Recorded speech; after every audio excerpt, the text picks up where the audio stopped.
Hello, I'm Mike Boyajian, and I have another Jeri and Mike book story. Again, just to remind everyone, I know I've said it several times, but I've written so far 11 books on Jeri and my experiences and journeys together over 38 years. And I'm working on one more, and then I have an additional 2 on deck after that. And that should be it, unless Jeri's presence gives me more assignments, as I've said earlier.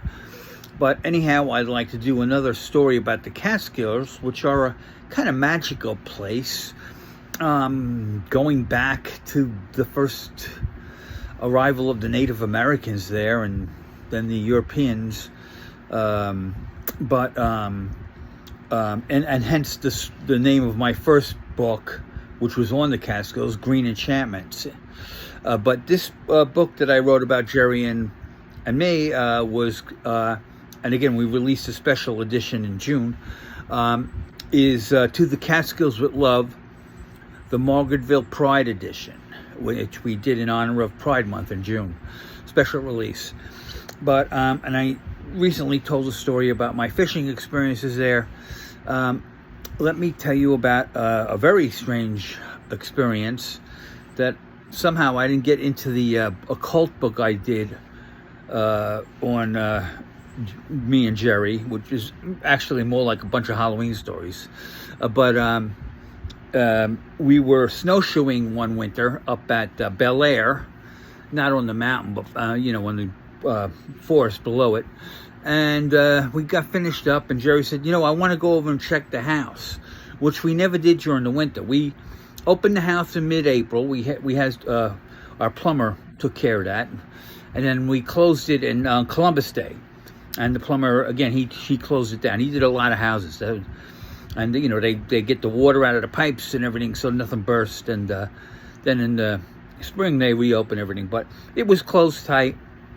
And even when we went up to the Catskills for winter activities, we never bothered going to the house. But for some reason, Jeri got it in her mind to go check the house. So we're only 15 minutes away. So up we go over to Margaretville, and we're pulling up to our house, and one of the front windows is smashed in. We go in through the door, and the entire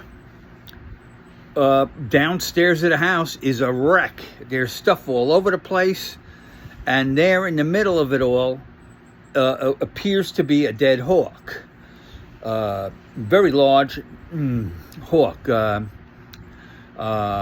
broadwing probably, just because of the wooded area. I don't think a redwing could have swooped in there, but obviously it was chasing something and went through the window and went into a panic, and then it expired.